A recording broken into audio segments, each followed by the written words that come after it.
Magandang araw sa ating lahat. So updatean tayo dito sa ating bagyong si Dante o may international name na Choi Juan. So ito ay kung napapansin niyo po itong satellite image natin. So itong si bagyong si Dante ay patuloy na nakaka-apekto dito sa may parte ng Mindanao area at dito sa may southern part ng Visayas area. Kahit ito po ay nasa dagat pa at ito ay may chance na mag-landfall dito sa may parte ng Eastern Visayas at dito sa Bicol region sa araw ng Miyerkules. So ito ay napanatili ang lakas nito habang ito ay nasa dagat pa at ito ay may posibilidad na mag-landfall.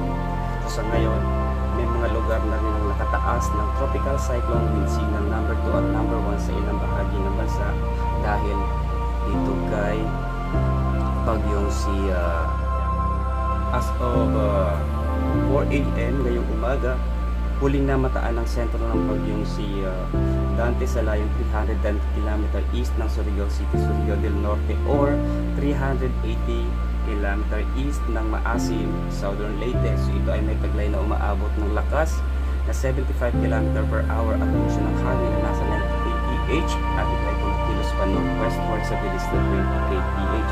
So base sa forecast track ng Pag-asa, inaasahan magka-landfall ito sa bahagi ng Northern Samar at pabaybayin ito ang Bicol region sa araw ng Miyerkules ng umaga.